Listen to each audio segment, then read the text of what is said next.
noches a todos. Cuando entré aquí a la habitación dije, ¿cómo tantas personas pueden cometer el mismo error? En un día lluvioso, tener que superar el tráfico enloquecido de San José para venir a oírme. Realmente son unos héroes. Y me disculpo también por la extensión del currículum, no era esa mi intención. Para mí siempre es un verdadero placer volver a esta bendita tierra de Costa Rica. Si no recuerdo mal, debe ser ya como la cuarta o quinta vez que estoy aquí. Y siempre es una renovada emoción encontrarme por un lado con amigos que a lo largo de los años nos hemos encontrado, sea aquí en Costa Rica o en Israel, teniendo la oportunidad de compartir con ellos algo de mis conocimientos, y por el otro lado esa aventura de encontrarme con nuevo público y la posibilidad de poder descubrir la riqueza de la historia antigua y la manera en que puede iluminar no solamente el pasado, sino también nuestras vidas. A lo largo de estos días voy a tener la oportunidad en distintos contextos de realizar presentaciones sobre distintos temas. Y el primero de ellos, como pueden ver, modelos de mesianismo en el judaísmo antiguo, toca obviamente uno de los temas viscerales en las relaciones judeo-cristianas, como es el tema del mesianismo. Recién vengo de un encuentro privado en donde decía que obviamente la diferencia de judíos y cristianos primero se centra en la creencia en derredor de la figura de Jesús, es lo que ha separado por los últimos 2000 años a judíos y cristianos en reconocer o no la condición mesiánica del Cristo. Obviamente en esta presentación no tiene por propósito ni de confirmar o rechazar esa afirmación, porque toda mi perspectiva es desde la historia, y desde esa disciplina lo que quiero es invitarlos a reflexionar cómo entender el tema del mesianismo. Y como ven, ya el título de la presentación es sugerente. No hablo de un mesianismo, sino hablo de modelos mesiánicos. Es decir, cómo ya en el judaísmo antiguo se podía percibir el concepto de Mesías desde distintas perspectivas. Y para ello entonces, lo que vamos a hacer es lo siguiente.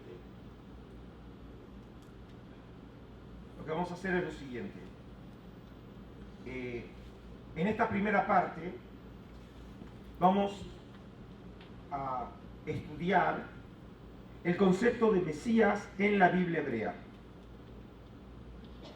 Es decir, antes de llegar a la época de Jesús, tenemos que ver el desarrollo de este concepto ya en la tradición bíblica. Y a tales efectos, entonces, por el término aproximadamente de unos 50 minutos, voy a hacer una exposición continua sobre el tema, a los efectos de después de darles a ustedes la posibilidad de preguntar o de comentar algunas de las contenidos que voy ahora a presentar. Por eso les pido que no me interrumpan durante la exposición, cosa de poder continuar las ideas, pero después van a tener la oportunidad de formularme preguntas. Entonces, el concepto mesiánico tiene un origen en las fuentes en la literatura bíblica. El término en hebreo, Mashiach, significa ungido. Y la paradoja es que el término aparece en la Biblia hebrea, pero no para llamar al Salvador. El concepto existe del Salvador, pero no es llamado Mashiach en la Biblia hebrea.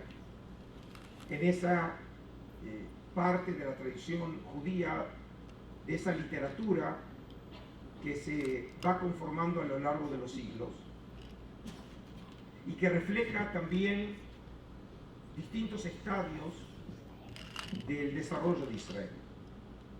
Uno de los textos claves en la historia del mesianismo es el texto que aparece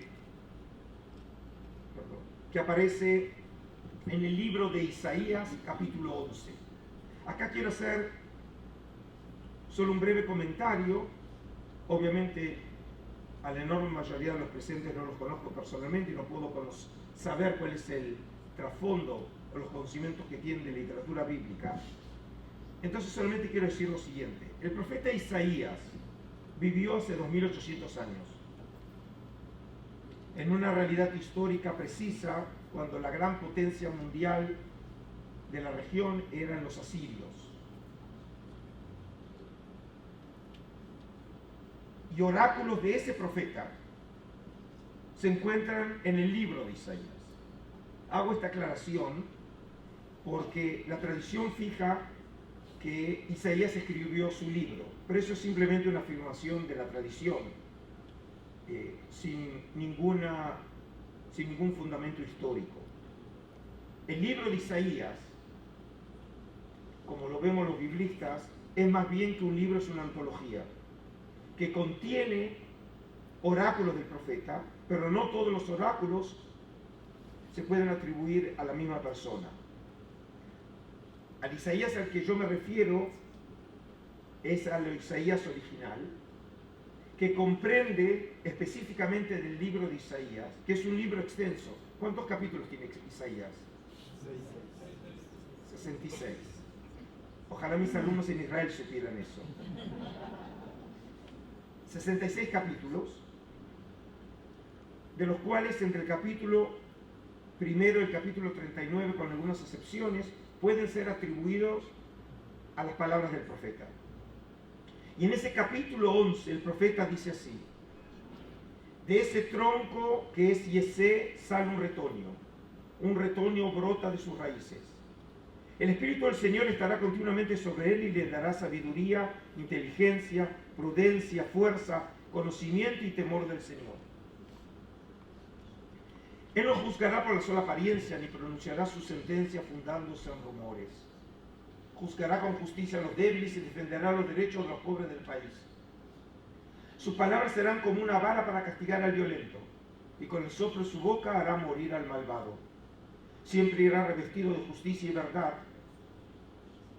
Y entonces el lobo y el cordero vivirán en paz. El tigre descansará al lado del cabrito, el becerro y el león crecerán juntos y se dejarán guiar por un niño pequeño. La vaca y la osa serán amigas y juntas descansarán sus crías. El león comerá hierba como el buey, el niño jugará en el escondrijo de la cobra y meterá la mano en el nido de la víbora. Si volvemos atrás en ese texto, vemos que la imagen de esta figura, obviamente ideal, descendiente de Yesé, que es el padre de David, será una persona que tendrá características excepcionales. Será sabio, inteligente, prudente, sabrá defender los derechos de los pobres, pero no es el Salvador que generalmente nosotros tenemos en mente cuando hablamos del Mesías. No se habla de alguien que habrá de cambiar el curso de la historia, no se lo presenta como un conquistador, no se lo presenta como alguien que habrá de provocar cambios en el cosmos. En la versión bíblica del Salvador, es un Salvador dentro de la historia, no es fuera de la historia. Cuando analizamos el concepto de tiempo en la perspectiva bíblica, el tiempo tiene un comienzo, que es la creación. Eso es el punto cero, que comienza en el momento en que Yahvé, el Dios creador, crea el mundo. Y en la perspectiva bíblica del tiempo, el tiempo se mueve hacia un futuro. El concepto de tiempo bíblico, que luego habrá de influir en el concepto cristiano de tiempo y en la concepción occidental, es muy diferente, por ejemplo, al concepto egipcio o al del Extremo Oriente. Para aquellos que les interesa el tema, hubo un filósofo judeo-alemán, Ernst Cassirer, un neocantiano, que escribió un libro que se llama sobre las formas simbólicas, y si no recuerdo mal, por lo menos en la edición de Fondo de Cultura Económica, en el segundo volumen, tiene una sección que habla específicamente del tiempo comparado entre civilizaciones. El concepto de Mesías tiene que ser visto en el contexto del concepto de tiempo. Como hay un comienzo, hay un final. Y ese final, en la versión bíblica, es el retorno a los comienzos. Porque fíjense que luego de hablar de ese personaje ideal, habla de una armonía. El lobo y el cordero vivirán en paz. El tigre descansará al lado del cabrito.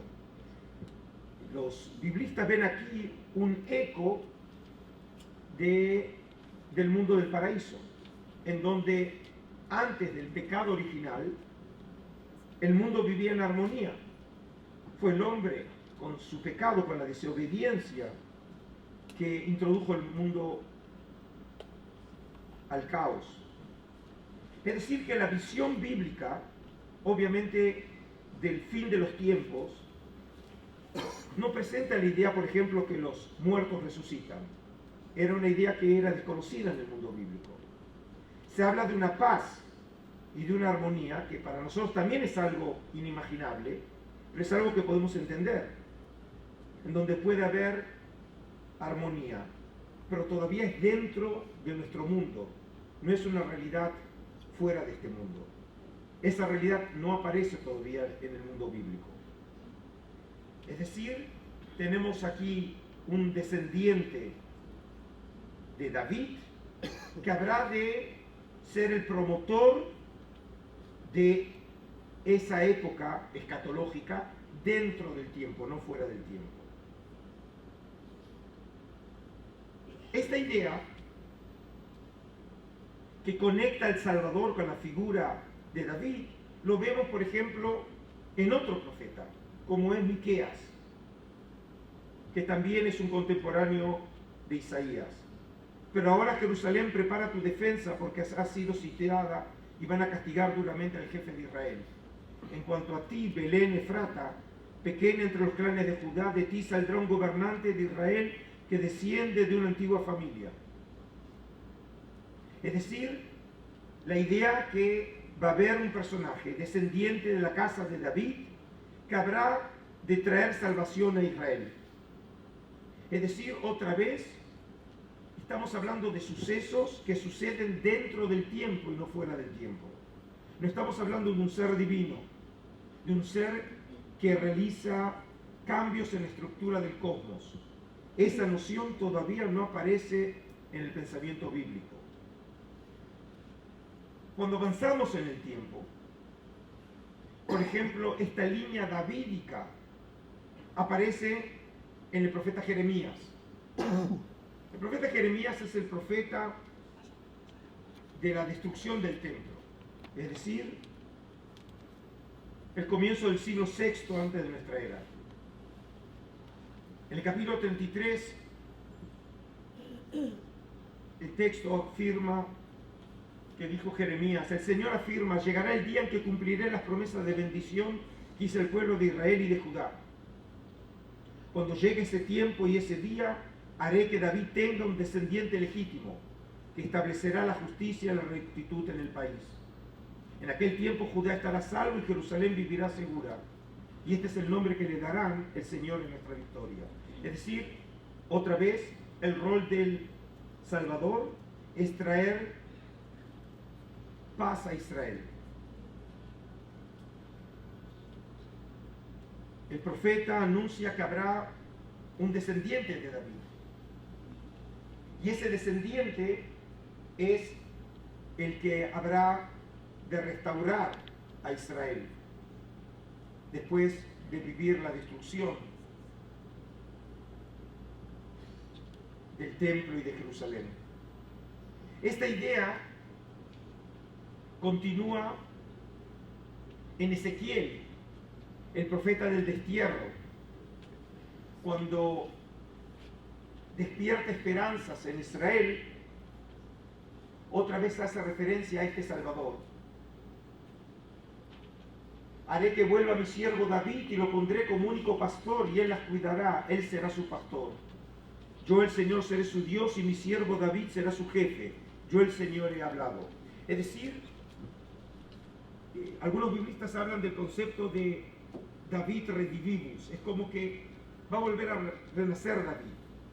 Alguien que, como David, habrá de traer beneficio a Israel. Pero ven otra vez, la manera de interpretar este Salvador es todavía en términos humanos,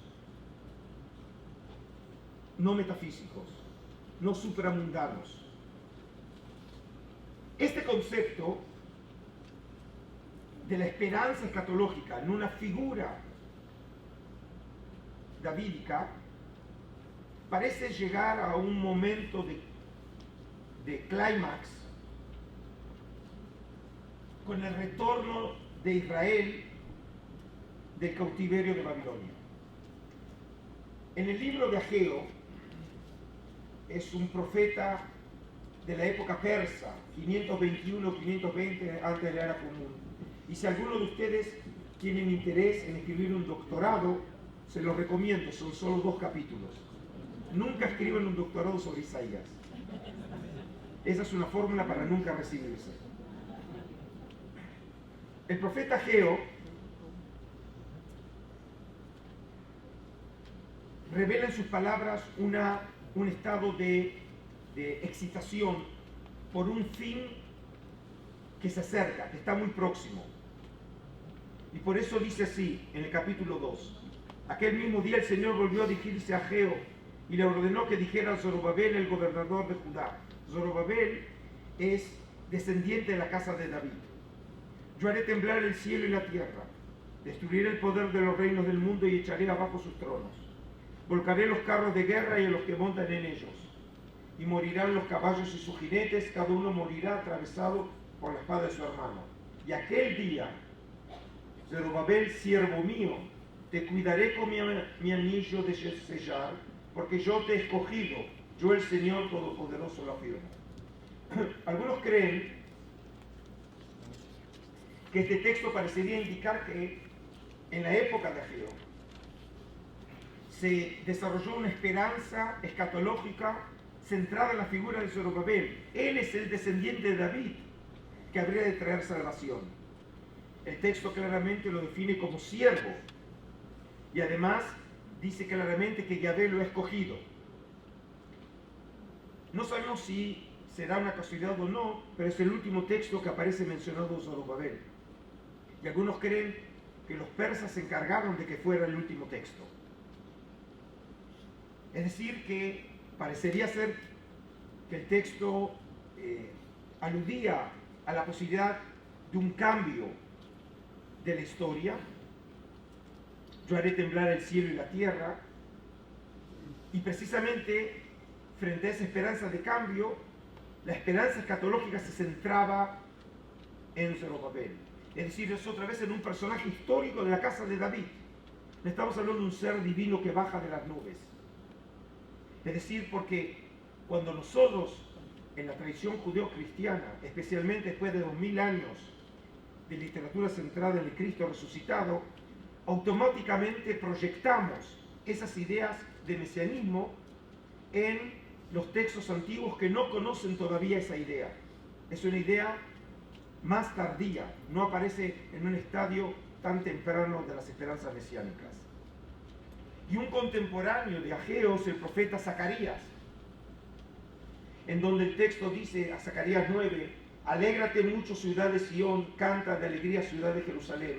Tu rey viene a ti, justo y victorioso, pero humilde, montado en un asno, en un burrito, cría de un asno.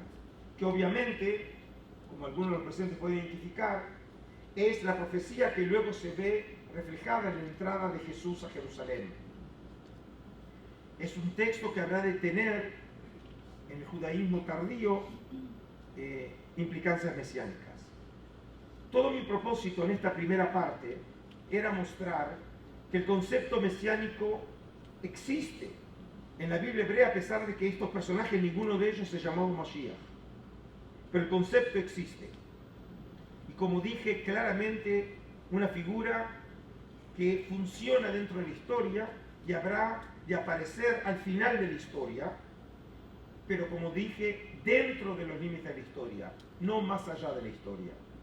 El ideal bíblico es el retorno a los comienzos, no una realidad fuera de este mundo, es dentro de este mundo. Esa situación del concepto de mesianismo se transforma de una manera esencial en la época del Segundo Templo. Esperaba que en este viaje, pero lamentablemente no va a ser así. Acabo de terminar un nuevo libro que lo habrá de publicar el Colegio de México en una serie que se llama Historias Mínimas sobre el judaísmo en la época del Segundo Templo. Y ahí trato de mostrar que el judaísmo de la época persa y greco-romana es un periodo nuevo en la historia de Israel. No es solamente la continuación de la época bíblica. De hecho, es una nueva civilización, en donde nuevas ideas, nuevas prácticas, nuevos libros, nuevos géneros literarios nacen en Israel, que no tienen antecedentes bíblicos, son post-bíblicos, y marcan los límites de una civilización diferente a la bíblica. Uno de los temas que también muestra esta transformación esencial es en el tema del mesianismo. Porque cuando llegamos a la época del Segundo Templo, ya hablamos de modelos mesiánicos en la literatura judía antigua. No hay solamente un modelo. El modelo davídico, que como mostré es recurrente en la época bíblica, va a seguir funcionando, pero paralelamente van a aparecer otros modelos. Vamos a comenzar con el conocido, que es el modelo davídico. Uno de los textos importantes en este caso es el texto que se conoce como Salmos de Salomón. Salmos de Salomón es un texto apócrifo, probablemente escrito en la segunda mitad del siglo I de nuestra era, y es porque el texto hace referencia a la llegada de los romanos. Los romanos, a la cabeza de Pompeyo, baja de Siria en el 63 antes de nuestra era y conquista y también profana el templo de Jerusalén. Y en ese texto, en un contexto histórico preciso de la historia de Israel, dice así: míralo, Señor, y suscítales un rey, un hijo de David, en el momento que tú elijas, oh Dios, para que reine en Israel tu siervo. Rodéale de fuerza para quebrantar a los príncipes injustos, para purificar a Jerusalén de los gentiles que la pisotean, destruyéndola, para expulsar con tu justa sabiduría a los pecadores de tu heredad, etcétera, etcétera.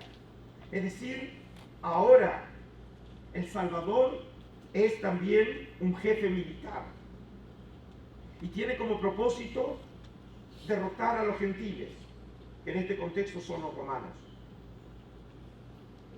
Y el texto continúa hasta terminar al final, en el verso 32, Él será sobre ellos un rey justo, instruido por Dios. No existe injusticia durante su reinado sobre ellos, porque todos son santos y su rey es el ungido del Señor.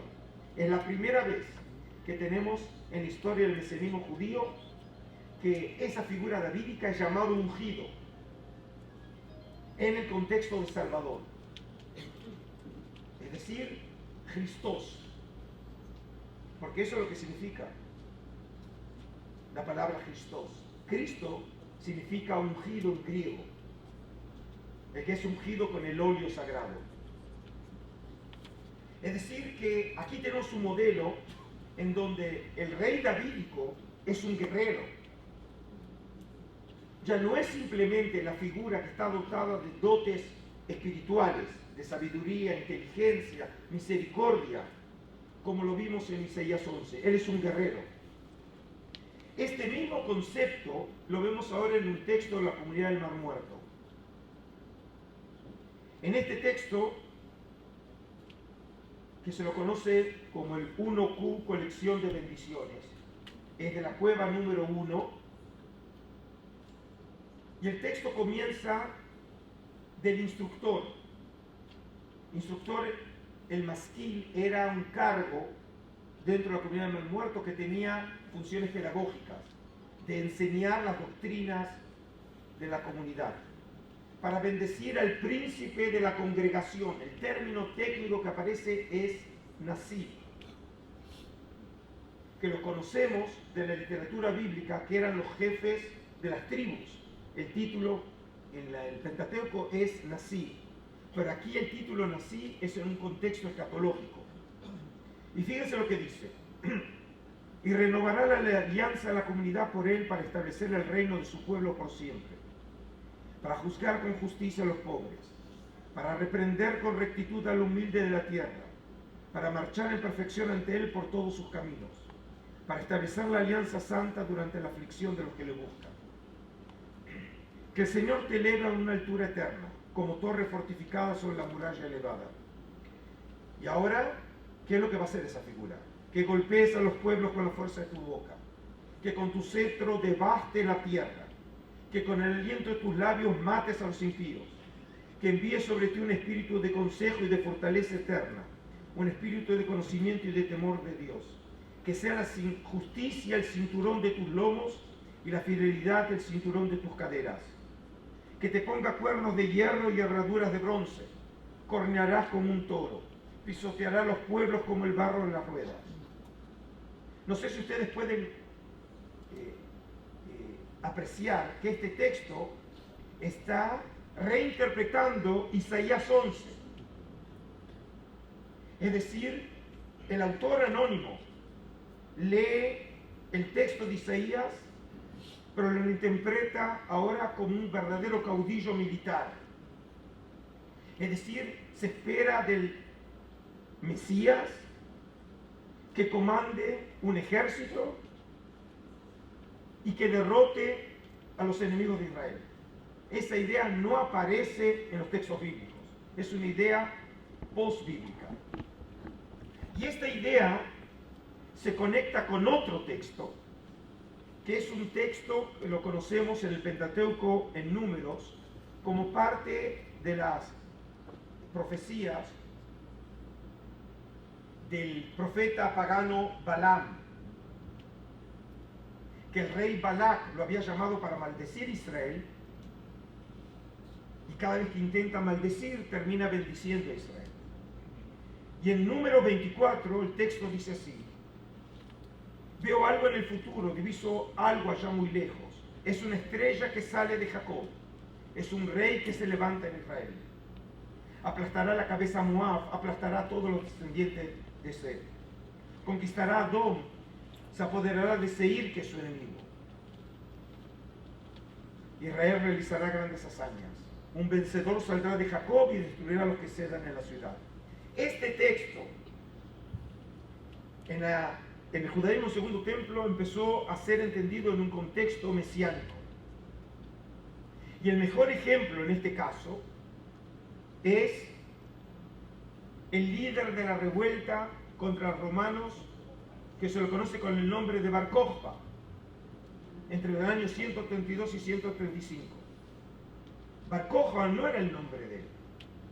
Hoy sabemos, por las cartas halladas por Yigael Yadin en lo que se conoce como las cuevas de las cartas, entre 1960 y 61, que se llamaba Shimon ben Kuziba.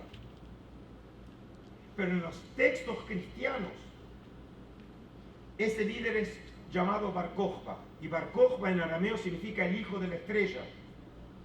Es decir, que se interpretó la aparición de Bar Kokhba como líder de la revuelta como figura mesiánica. Y sabemos que el gran sabio de Israel en el siglo II, Rabbi Akiva, lo interpretó y le dio legitimidad precisamente a esa figura como líder. Y por eso, en esta moneda que ustedes pueden ver, acuñada por Bar Kokhba, aparece el frente de un edificio en el estilo grecorromano, pero obviamente cuando veía un judío ese edificio, interpretaba que es el templo de Jerusalén. Lo que ven aquí en el dentro sería el arca, viéndolo de un costado. Estos serían los querubines. Les recuerdo que en la época del segundo templo no hay arca. El arca con las tablas de la ley desaparece para finales del primer templo y no sabemos dónde está el arca. El único que lo sabe es Spielberg.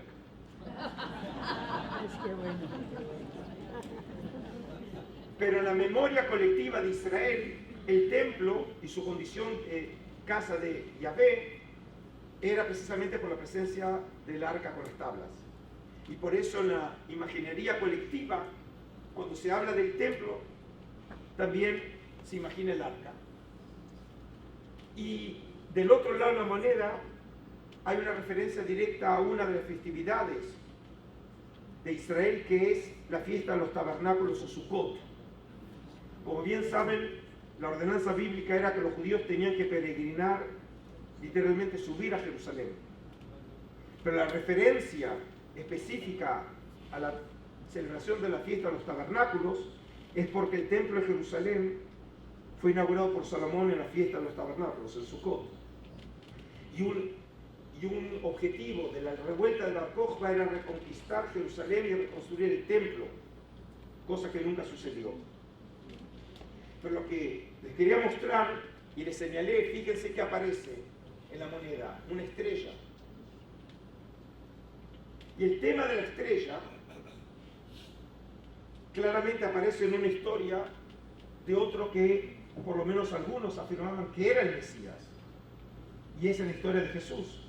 Por eso en Mateo 2 tenemos la historia con la estrella. Y después de que Jesús nació en Belén de Judea en tiempo del rey Herodes, llegaron a Jerusalén unos sabios procedentes del oriente, los magos.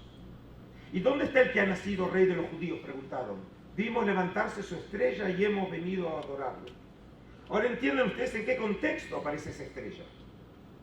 El motivo de la estrella claramente tenía que ver con el tema mesiánico de Números 24. Es una referencia directa, esa es la estrella que tenía que nacer. El texto ya alude al que ha nacido es el Mesías. Es decir, en el lenguaje de esos años era claramente lo que todos entendían.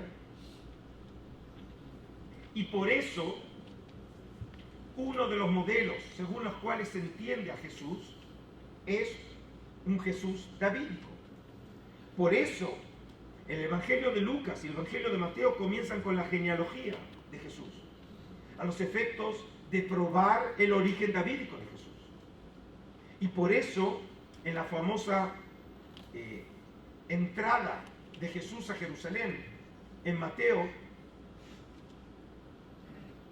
a partir del versículo 4, esto sucedió para que se cumpliera. Perdón, voy a empezar del comienzo. Cerca ya de Jerusalén, cuando llegaron a Betfagé, al monte de los olivos, Jesús envió a 2 de sus discípulos diciéndoles: id a esa aldea y encontraréis una asna atada y un borriquillo con ella, desatadle y traédmelos. Si alguien os dice algo, respondedle que el Señor lo necesita y que enseguida lo devolverá. Y esto sucedió para que se cumpliera lo que había dicho el profeta. Decid a la ciudad de Sion, mira, tu rey viene a ti, humilde, montado en un asno, en un borriquillo, cría de una bestia de carga. Que es el texto que leímos de Zacarías.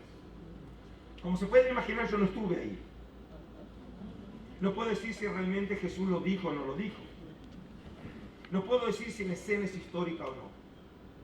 Pero obviamente lo que la escena quiere es probar que la profecía de Zacarías se cumplió en la figura de Jesús. Esta manera de leer las Escrituras era una manera que estaba difundida entre los judíos. Por ejemplo, uno de los aportes que realizaron los Rosh al Mar Muerto es una literatura que se llama los Pesharim, que significa son comentarios. Tenemos un comentario del libro de Habacuc o el libro de Nahum. Los qumranitas afirmaban que los profetas ya habían hablado de ellos. E incluso en el libro de Habacuc, ellos osan afirmar que el mismo profeta no había entendido el verdadero sentido de sus palabras. Ellos que vivieron 600 años después, conocían ahora el verdadero sentido, porque estaban convencidos que ellos tenían la llave, y la llave era la comunidad del Mar Muerto. Los cristianos leían de la misma manera las Escrituras. También ellos estaban convencidos que tenían la llave, pero obviamente la llave era el Cristo. Y a partir de esa lectura, los textos de manera sistemática en los evangelios utilizan las Escrituras como texto prueba de que la profecía se cumplió en Jesús. Y por eso palabras de Jesús, actos de Jesús son conectados con textos de la Biblia hebrea a los efectos de legitimizar la condición mesiánica del Cristo. Y entonces los discípulos fueron e hicieron lo que Jesús les había mandado. Llevaron el asna y el borriquillo, los cubrieron con unas capas y Jesús montó. Había mucha gente y unos tendían sus capas por el camino y otros tendían ramas que cortaban de los árboles. Y los que iban delante y los que iban detrás gritaban: Hosana al Hijo del Rey David.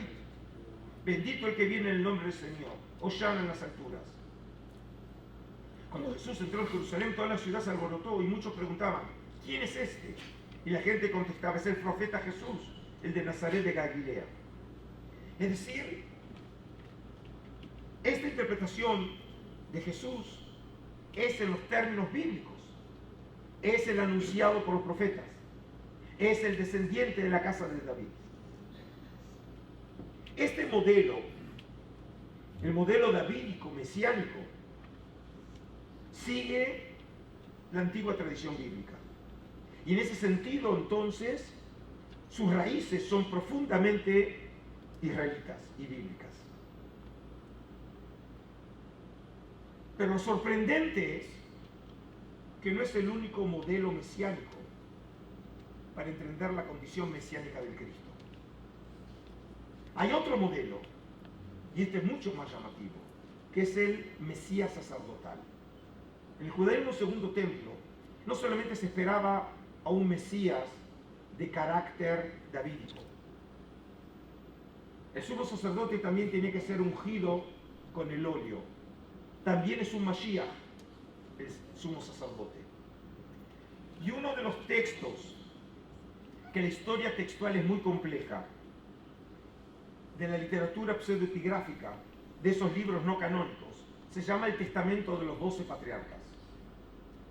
Es un texto que en la versión que lo conocemos hoy es un texto cristiano.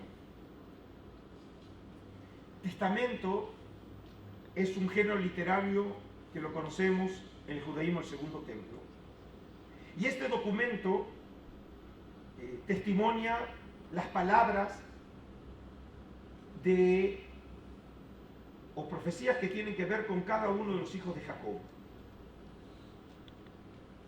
Y el libro que habla de Leví, el testamento de Leví, de esta obra, que como dije es una obra que en su formato hoy es cristiano, pero sabemos de algunas secciones que tienen claros orígenes judíos, porque los hemos encontrado entre los rollos del Mar Muerto, como el testamento de Neftalí, como materiales que tienen que ver con Leví. En el capítulo 18, fíjense qué idea de figura escatológica plantea este texto.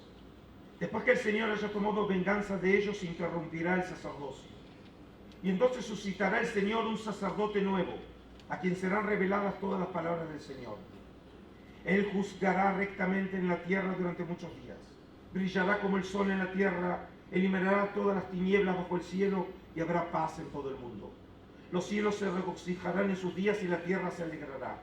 Las nubes exultarán, el conocimiento del Señor se verterá sobre la tierra, como agua de los mares, y los ángeles de la gloria se alegrarán en él.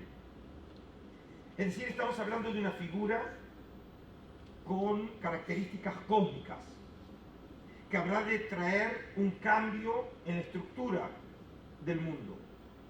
Es una figura ahora no davídica, sino sacerdotal. ¿Y por qué este modelo sacerdotal es también relevante para entender la figura de Jesús? Porque si no fuera así, habría un texto que nos sería totalmente esotérico e incomprensible, como es la epístola a los Hebreos. La epístola a los Hebreos es un texto único en la colección neotestamentaria. Es una obra como si fuera más que epístola, es más bien un tipo de midrash, un desarrollo exegético que supone lo que todo cristiano conocía, que Jesús es de estirpe davídica. Pero en este texto, a su condición mesiánica davídica, le agrega otro tema. Y este tema aparece así. Habla de una figura que es la figura de Melquisedec. Melquisedec es una figura misteriosa en la Biblia hebrea. Aparece solamente 2 veces. Una aparece en una historia bastante extraña, que es el encuentro de Melquisedec, el rey de Salem, y además sumo sacerdote del Altísimo, en Génesis 14.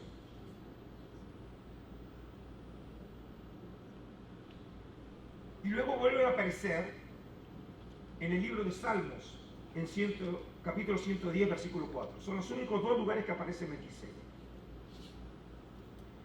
El autor de Epístola a los Hebreos, que la tradición cristiana se lo atribuía a Pablo, pero obviamente queda claro que no es una obra paulina, pero tiene que ver con círculos próximos al pensamiento paulino. No sabemos si fue escrita en Alejandría o en Cesarea, probablemente en el último tercio del siglo I, comienzo del siglo II.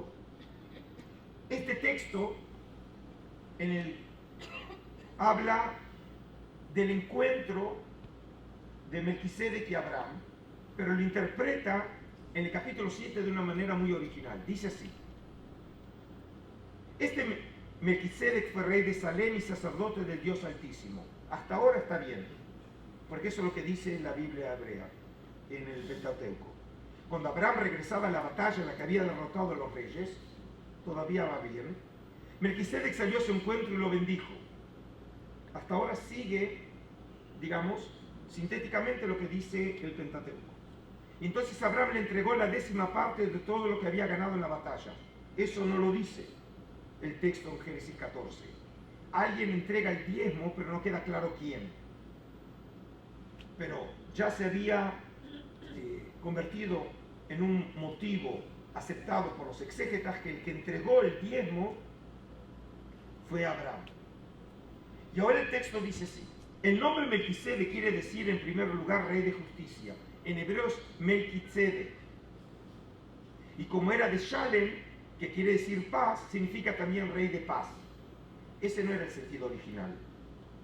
Shalem originalmente era el nombre de una divinidad cananea, pero como suena como Shalom, entonces se lo asocia al concepto de paz. Y ya es un midrash, un exégesis que lo conocemos, por ejemplo, lo conoce Flavio Josefo, lo conoce también esa interpretación del nombre, lo conoce Filón de Alejandría. Pero ahora, una vez de haber hablado de presentar este personaje, el versículo 3 es clave. Nada se sabe de su padre, de su madre, de sus antepasados. Es cierto, el texto del Pentateuco no nos habla quién es Melquisedec. Solamente lo presenta como Melquisedec. Ni tampoco se habla de su nacimiento o de su muerte. Y así, a semejanza del Hijo de Dios, es sacerdote para siempre. Este es un versículo clave. La figura de Melquisedec es interpretado como el preanuncio del Cristo. Y entonces, a continuación del capítulo dice así: de modo que Jesús es precisamente el sumo sacerdote que necesitábamos. Él es santo, sin maldad y sin mancha, apartado de los pecadores y puesto más alto que el cielo. No es como nosotros sumos sacerdotes, que tienen que matar animales y ofrecerlos cada día en sacrificio, primero por sus propios pecados y luego por los pecados del pueblo. Jesús ofreció el sacrificio una sola vez y para siempre cuando se ofreció a sí mismo. La ley de Moisés designa sumos sacerdotes a hombres imperfectos, mientras que en el juramento de Dios posterior a la ley designa sumo sacerdote a su Hijo, que ha sido hecho perfecto para siempre. El texto de Epístola es un texto muy complejo. En 2 congresos internacionales en la Universidad Católica de Argentina presenté 2 estudios, cada uno más de 50 páginas, sobre Melquisedec en Epístola y Melquisedec en un texto único que aparece en los rollos del Mar Muerto, que es el 11Q13, que se lo conoce como 11Q Melquisedec. Y pues obviamente no lo voy a tratar aquí. Lo único que sí quiero decir es que este texto es enormemente sorprendente. ¿Por qué la necesidad de conectar la figura de Jesús con el sumo sacerdocio? ¿Qué tiene el Jesús de la historia para comunicarlo con el sumo sacerdocio? Jesús viene de Galilea, a lo sumo es descendiente de la casa de David. ¿Por qué tiene que agregar un tema que le es extraño a David? Porque el autor de epístolas conoce las tradiciones, que en el futuro escatológico habría de venir también un sacerdote escatológico. Y como él está convencido que Jesús es el Mesías anunciado, trata de conectar la figura de Jesús ahora también con el tema sacerdotal, diciendo que no solamente tiene la corona real, sino tiene la corona del sumo sacerdocio. Y para conectarlo, no podía conectarlo con Aarón porque él desciende de David. ¿Cuántas genealogías va a tener? Y entonces lo conecta virtualmente con la figura de Melquisedec. Y como Melquisedec no tiene padre, no tiene madre, por lo menos en el texto, dice, por lo tanto simboliza que es una figura eterna. Y en tanto tal es el preanuncio del Cristo eterno. Y no solamente eso, sino que el cristianismo antiguo fue muy sofisticado al transformar el hecho tan humillante que el Mesías fue crucificado y muerto, y lo transforma ahora precisamente en la muestra del poder del Cristo que resucitó. Y la muerte del Cristo es entendido como una autoinmolación. Y por eso en el capítulo 9 de Epístola de los Hebreos, Jesús es presentado como el sumo sacerdote que se autoinmola en el templo celestial. Y obviamente, para entender ese texto, es una polémica con el judaísmo. El judaísmo tiene todos los años que realizar el acto de expiación de los pecados, mientras que en la economía de la salvación, Cristo lo hizo por una vez. Y esa salvación y expiación de los pecados es eterna. Y en la teología del Cristo, Pablo lo presenta como el segundo Adán. El primer Adán es el que nos introdujo en el pecado. El segundo Adán es el que nos saca del pecado. Es decir que, como ven, cómo la figura de Cristo se empieza a alejar más y más de ese primer Jesús en su percepción davídica y con las raíces bíblicas antiguas. Y es interpretado ahora con otros modelos que tienen que ver con los modelos mesiánicos del judaísmo segundo templo. Y como los cristianos entienden que ellos tienen la clave y saben quién es el Mesías, ahora tratan de aplicar los modelos mesiánicos del judaísmo de esa época en la figura de Jesús. Para que entiendan por qué esa necesidad, ahora vamos a ver un tercer modelo. Y el tercer modelo es el del profeta y mesianismo dual. En uno de los textos de la comunidad del Mar Muerto, que se conoce como la regla de la comunidad, el texto dice así: regla de la comunidad, que se lo conoce como el Serej Hayahad, es un texto clave de la comunidad del Mar Muerto. Tenemos unos 12 manuscritos. El manuscrito mejor preservado y más completo, pero no el más antiguo, lo tengo en mi colección. A veces digo mi colección como si fuera el dueño. Si fuera, me puedo comprar buena parte de San José. ¿Sí? Pero no lo soy solamente el curador. En la columna 9 del texto dice: no se apartarán de ningún consejo de la ley para marchar en toda obstinación de su corazón, sino que serán gobernados por las ordenanzas primeras en las que los hombres de la comunidad comenzaron a ser instruidos, hasta que venga el profeta y los mesías de Aarón e Israel. Significa que en ciertos círculos judíos, la manera que imaginaban el final de los tiempos era que antes de la venida no de uno, sino de dos mesías, el Mesías real y el Mesías sacerdotal, tenía que venir un profeta que los iba a anunciar. Oh casualidad, ese es el modelo cristológico. Cuando ustedes abren el Nuevo Testamento, Marcos no comienza con Jesús, comienza con un profeta escatológico que lo anuncia, que es Juan el Bautista. Es decir, que la manera de presentar la historia de la salvación sigue paradigmas que se conocían en el mundo judío. El Mesías o los Mesías tenían que ser anunciados por un profeta. Y ese es el rol que cumple en la teología cristiana Juan el Bautista. ¿Quién fue el Juan Bautista de la historia? Eso es otra cosa. El Juan Bautista cristológico, su función es anunciar la venida del Cristo. Y entonces, en este paradigma hay un profeta que anuncia al Mesías. Es exactamente lo que dice el texto de regla de la comunidad, que obviamente es un texto judío que no tiene ningún contexto cristiano. No estamos hablando de un texto que fue copiado por escribas cristianos y podríamos decir que hay un eco de la teología cristiana. Es un texto independiente, lo que significa que en este caso, este texto nos permite iluminar el paradigma mesiánico de los cristianos. Pero en este caso estamos hablando de dos Mesías: el Mesías de Aarón y el Mesías de Israel. Esa visión de los dos Mesías se ve reflejado en otro texto de Qumran, que es de la regla de la congregación.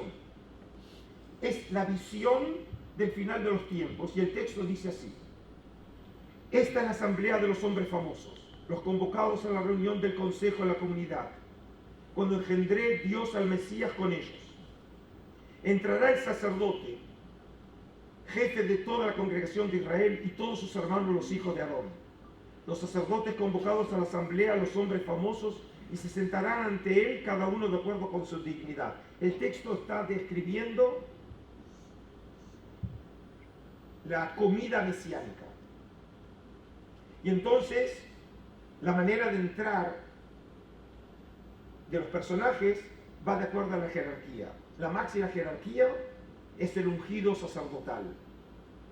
Y después entrará el Mesías de Israel. Es decir, en la jerarquía, el Mesías davídico tiene menor importancia que el Mesías sacerdotal. Y eso es porque la comunidad del Mar Muerto tiene un origen de círculos sacerdotales. Y se sentarán ante él los jefes de los clanes de Israel, cada uno de acuerdo con su dignidad, de acuerdo con sus posiciones en sus campamentos y en sus marchas. Y todos los jefes de los clanes de la congregación, con los sabios y los instruidos, se sentarán ante ellos, cada uno de acuerdo con su dignidad. Y cuando se reúnan a la mesa de la comunidad o para beber el mosto, y esté preparada la mesa de la comunidad, y mezclado el mosto para beber, que nadie extienda su mano a la primicia del pan y del mosto antes del sacerdote. Es el primero que puede tomarlo, pues él es el que bendice la primicia del pan y del mosto, y extiende su mano hacia el pan ante ellos. Y después el Mesías de Israel extenderá su mano hacia el pan.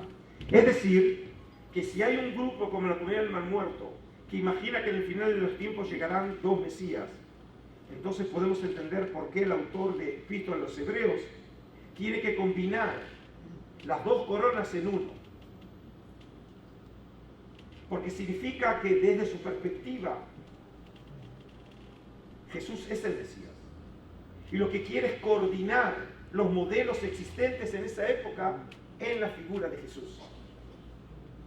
Obviamente que los textos más muertos no pueden probar o desaprobar que Jesús sea el Mesías. Pero en este ejercicio intelectual, y les aseguro que no terminé todo lo que tengo para decir, pero quiero darles unos minutos porque tenemos que llegar a otro evento, a Selaví. Pero de todas maneras entendieron en este ejercicio intelectual lo que nos permite el estudio de la historia. Es encuadrar las tradiciones exegéticas y las perspectivas teológicas en el marco adecuado, que es la historia. Y la historia es el judaísmo del segundo templo. Las tradiciones de Jesús no se desarrollaron en la luna, se desarrollaron en una realidad histórica, en donde los judíos habían desarrollado a partir de una tradición bíblica otros modelos que venían a enriquecer la concepción del Mesías. Y los cristianos, herederos de esa tradición, como si fueran anteojeras, interpretan el significado de Cristo a través de esos modelos. Es decir, lo que podemos identificar es la creencia en el Mesías, pero la manera de interpretarlo responde a esos modelos que eran propios de los judíos de la época. Muchísimas gracias.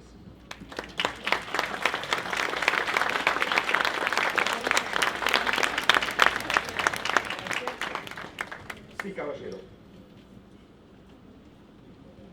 Puede interpretarse que los documentos del Mar Muerto entonces fueron una visión cristiana adaptada a los textos antiguos hebreos, porque cuando usted lo menciona en el caso de Marcos, parece que esa es la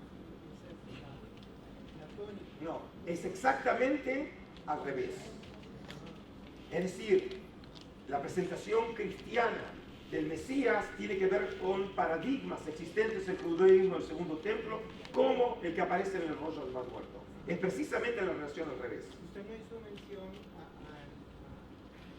a los documentos relacionados con el documento de Damasco, que en el 4 Purgan, en el 5 y en el 6, hace referencia también al Mesías, al Espíritu Santo y al bautismo. Por eso tiene la primera observación. Bueno, obviamente este no es un seminario anual donde puedo traer todos los textos, pero no les tiene que sorprender, porque hay que entender algo básico. Juan Bautista, Jesús y Pablo no sabían que eran cristianos. Nacen como judíos, viven como judíos y mueren como judíos. Y por lo tanto, la clave para entenderlos a ellos no puede ser otra que el judaísmo de la época. La revolución intelectual que representaron el rollo del Mar Muerto es que por primera vez en la historia nosotros podemos recuperar el trasfondo judío de todos estos personajes. Porque hasta hace 70 años no los teníamos. Cuando los biblistas querían estudiar a Jesús en el contexto judío, utilizaban la literatura rabínica, que era lo más cercano. Pero la literatura rabínica es varios siglos después. Y la literatura rabínica ya está impregnada de las polémicas anticristianas. Y por lo tanto, está muy alejada del contexto histórico original. cuando estaba ahora en Santo Domingo, tratando de explicarle al público por qué estudiar los rollos, yo les decía que el estudio de los rollos es como si fuera un viaje por el túnel del tiempo. Por ahí algunos tienen que ver con la edad, pero yo me acuerdo cuando era joven, una de las series que más me fascinaban era el túnel del tiempo. No sé cómo se llamó en Costa Rica. El túnel del tiempo. ¿Se acuerdan ustedes? Son esos dos científicos que tenían la mala suerte que cada capítulo saltaban de un periodo a otro. Una vez caía en la época de Josué y otra en la época de Napoleón. ¿Sí? Los rollos mal muertos es un viaje por el tiempo. Por primera vez en la historia tenemos documentos que no se puede argumentar que hayan sido copiados ni por escribas judíos ni por monjes en monasterios. Cuando nosotros trabajamos literatura judía, por ejemplo, en literatura apócrifa, pseudoepigráfica, tenemos problemas metodológicos muy serios. Decimos que es un texto judío, pero el manuscrito que tenemos es del siglo XII. Y obviamente, argumentar que es un texto antiguo, cuando lo que tenemos es un manuscrito que fue copiado de copias por monjes, en muchos casos los textos fueron manipulados por esos monjes. En el caso de los rollos mal muertos, es como si hubiéramos descubierto huesos de dinosaurios, que desde que fueron colocados en las cuevas nadie los tocó. Y nosotros, nuestra generación, se vio bendecida por ese descubrimiento. Y nos acercamos, gracias a los documentos, a los hombres de esa época.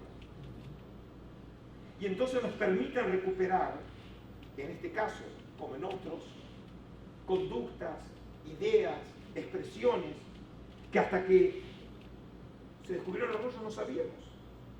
Por ejemplo, entre los rollos mal muertos tenemos material astronómico. Nosotros no sabíamos que los judíos se habían interesado en astronomía. Por ejemplo, si alguno de ustedes tiene una suegra de la que se quieren deshacer, o un marido molesto, ¿sí? Por ejemplo, en los rollos mal muertos tenemos exorcismos. Significa que la práctica mágica, que es una práctica muy criticada en la tradición bíblica, resultó ser una práctica muy común en el judaísmo de esa época. Y eso nos explica por qué una de las actividades centrales de Jesús son las prácticas exorcistas. Es una práctica judía de esos años. En Qumran tenemos textos exorcistas. Es decir, qué fórmulas hay que decir para espantar a los demonios. Significa otra vez que las historias que se cuentan de Jesús se encuadran en una realidad histórica, en donde los judíos practican prácticas demoníacas. ¿Acaso eso prueba que era el Mesías? No. Pero lo que sí nos prueba es que las historias no son simplemente fantasías creadas por autores cristianos tardíos, sino son un eco de una realidad histórica. ¿Y cómo lo sabemos? Gracias a los documentos de Qumran. Por eso hoy, en todos los institutos de teología y Biblia, estudian los rollos mal muertos no solamente los judíos. Una de las cosas más fascinantes es que en un congreso, profesores de la Pontificia de Roma, de Divinity School de Harvard, ¿sí?, que hablan mejor hebreo que los israelíes. ¿Y por qué se especializan en arameo y el hebreo? Porque esa era la lengua de Jesús.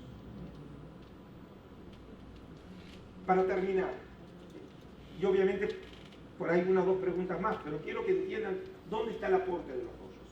Cuando ustedes leen las Escrituras, o cuando escuchan al sacerdote en la iglesia o al pastor, y dice Jesús dijo, obviamente no podemos saber si lo dijo o no lo dijo, más allá de la fe. No tenemos acá el Twitter ni el YouTube, ¿no? Pero de una cosa estoy seguro, Jesús no lo dijo en griego. Y lo que tenemos, el texto más antiguo del Nuevo Testamento, es en griego. Y entonces, ¿por qué los rollos mal muertos son clave? Porque tenemos más de 100.000 palabras en hebreo y arameo de hace 2.000 años. Y cuando leemos los rollos es como si tuviéramos grabaciones de hace 2.000 años. podemos saber qué términos se usaban hace 2000 años. Y gracias a los rollos podemos reconstruir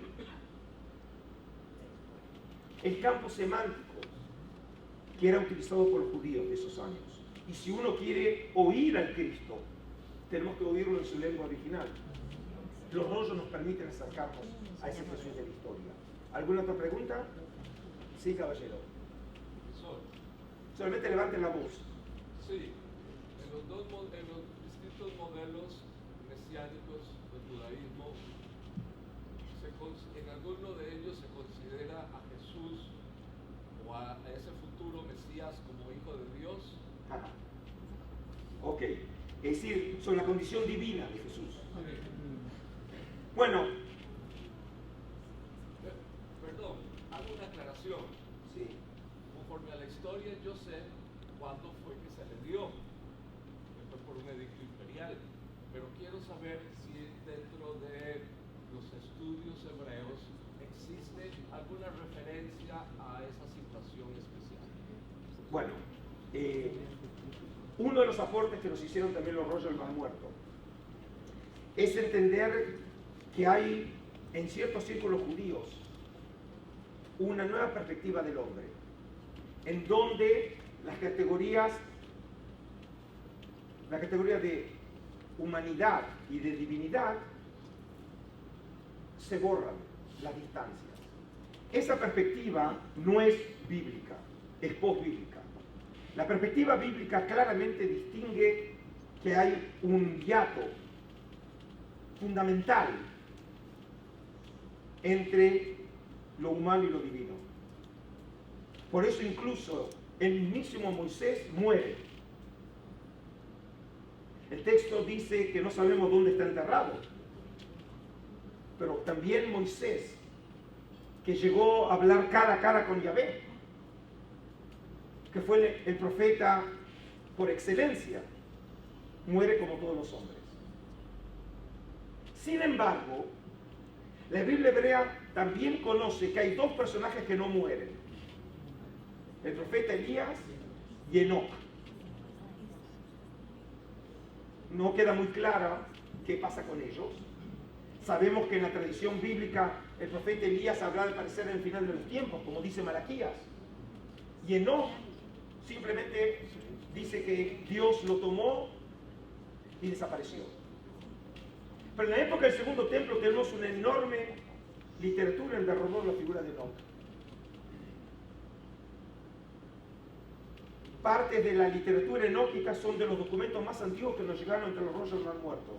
Por ejemplo, del Enoc astronómico tenemos documentos del siglo III, hace 2300 años, en arameo, que luego se habrán de transformar en el Enoc etíope o uno Enoc. Y oh casualidad, ¿quién transmitió esa literatura? Los cristianos. ¿Y por qué los cristianos se interesaban en la figura de Enoc? Porque otra vez es alguien que no muere. Un hombre que no muere. Y que, de hecho, se transforma o adquiere una condición divina y eterna. Es decir, que la figura de Enoc, de alguna manera, nos induce a pensar que en ciertos círculos un hombre podía acceder a una condición divina. En los rollos no han muerto, por ejemplo, los textos dicen que los qumranitas consideraban que vivían con los ángeles, con ellos. Es decir, que los qumranitas se veían como un grupo que vive entre el límite del cielo y la tierra. Y por lo tanto, en el judaísmo del Segundo Templo, lo que parecería escandaloso a un judío rabínico, no lo era para los judíos de la época del Segundo Templo, que un hombre pudiera acceder a una condición divina. Y por lo tanto, una de las maneras de acceder y comprender las ideas alrededor de Jesús es precisamente otra vez recolocarlo en el contexto de esos años. Por ejemplo, ningún judío se escandalizaba pensar en la posibilidad de la resurrección de los muertos. Porque esa creencia ya se había transformado en popular para la época de Jesús. Pero les recuerdo que no es una creencia bíblica. Tenemos solamente dos textos que parecerían aludir a la resurrección y una de uso metafórico. El metafórico es Ezequiel con los huesos desecados, que es Ezequiel 37, y otros son dos textos, uno en Isaías y otro, Isaías 24, y otro que es el texto más claro de la Biblia hebrea que afirma la doctrina de la resurrección, y es Daniel 12, versículo 2. Y es el libro más tardío de la Biblia hebrea porque fue escrito en la época del Segundo Templo. Sí. La biblioteca de Qumran quedó sellada prácticamente en el año 70 de nuestra era, cuando ya las tropas romanas llegaron. O sea que si Jesús murió en el 33, fue sellada en el 70, porque la guerra termina hasta en el 72. ¿Verdad que no hay ninguna referencia en todos sus manuscritos como custodio que hagan referencia al movimiento de Jesús? Ok, entonces, primero, la afirmación que usted hizo hoy ya no es muy aceptada por los estudiosos. La idea clásica era que todos los libros pertenecían a la comunidad del muerto y que fueron llevados a las cuevas para evitar que sean desecrados por los romanos. La idea hoy es un poco bastante más compleja. Las cuevas parecen haber funcionado con distintos propósitos, algunos como depósito, otros realmente como lugar de salvamento de textos, otras probablemente con el uso de una genizá.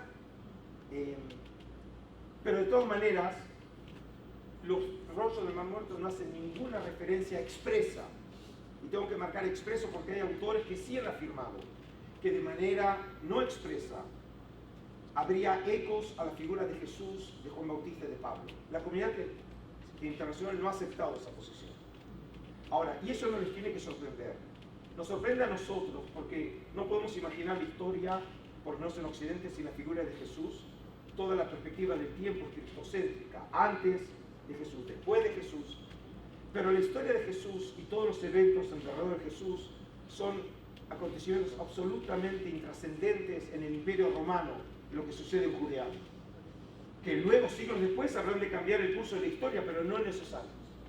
Y los rollos del Mar Muerto no fueron escritos para los profesores de la Universidad Hebrea. Los rollos del Mar Muerto incluso no hablan de los qumranitas, casi no hacen referencia a personajes históricos. Si los hacen, aparecen algún que otro nombre del siglo II y comienzo del siglo I. Incluso Herodes el Grande no aparece en los rollos. Por lo tanto, a pesar de que los rollos no hacen referencia a estos personajes, no hay manera hoy de estudiar los orígenes del cristianismo si no hay pasado por los rollos del Mar Muerto. Y una última pregunta. Sí. Levantar la voz.